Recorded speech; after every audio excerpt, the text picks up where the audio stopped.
নমস্কার বন্ধুরা, পেটুক বাঙালির রান্নাঘরে আপনাদেরকে স্বাগত জানাই। বর্ষার বৃষ্টি হওয়াতে ইলিশ মাছ কিন্তু বাজারে এখন বেশ ভালোই পাওয়া যাচ্ছে। আজকে আপনাদেরকে ইলিশ ভাপা আমি করে দেখাচ্ছি। একদম আমার পদ্ধতিতে আমি আপনাদেরকে শেয়ার করলাম।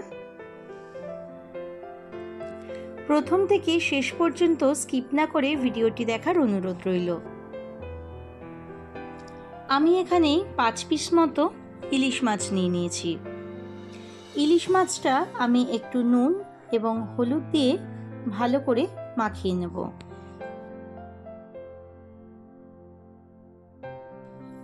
ইলিশ মাছ ভাপা আমাদের সকলেরই কিন্তু ভীষণ প্রিয় একটি রেসিপি। এইভাবেই তৈরি করলে তো কোনো কথাই নেই।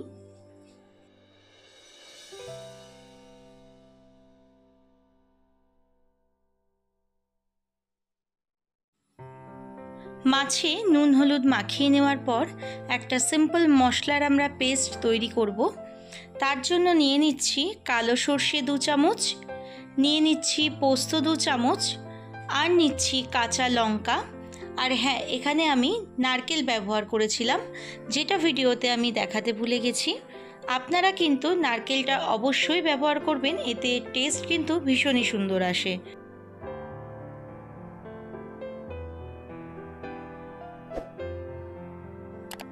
এবার জল দিয়ে কিছুক্ষণ ভিজিয়ে রাখার পরে মিক্সিতে ভালো করে পেস্ট করে নেব।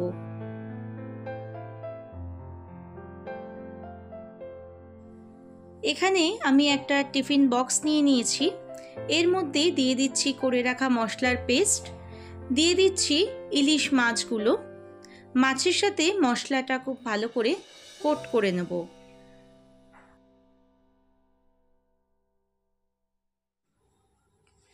মাছে আমি আলাদা করে আর কোনো মশলা দিচ্ছি না, খালি নুন এবং হলুদ পরিমাণ মতো দিয়ে দেব। আমার এই চ্যানেলটিতে নতুন বন্ধু হয়ে থাকলে সাবস্ক্রাইব করে পাশে থাকা বেল আইকনটি অবশ্যই প্রেস করে দেবেন, যাতে সকলের আগে নোটিফিকেশনগুলো আপনার কাছে পৌঁছে যায়।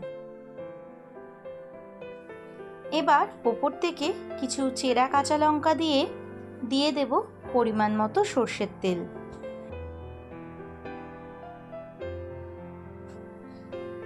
আর যতক্ষণে এটা তৈরি হচ্ছিল আমি এখানে একটা কড়া বসিয়ে জল গরম হতে দিয়েছি। টিফিন বক্সটা দিয়ে দিলাম। 10 থেকে 15 মিনিট রেখে দিলেই তৈরি হয়ে যাবে ইলিশ মাছ ভাপা। আশা করি কালারটা দেখে বুঝতেই পারছেন যে কতটা সুন্দর তৈরি হয়েছে। আমি এখানে আপনাদের পরিবেশন করে দেখিয়ে দিলাম। আজকের রেসিপি ভালো লাগলে বাড়িতে একবার ট্রাই করে দেখতে পারেন, এবং যদি রেসিপিগুলো আপনার ভালো লাগে তাহলে একটি লাইক, কমেন্ট ও বন্ধুদের সাথে শেয়ার করতে ভুলবেন না। আজকের ভিডিও এই পর্যন্তই। দেখা হবে অন্য কোনো এক নতুন রেসিপির সাথে।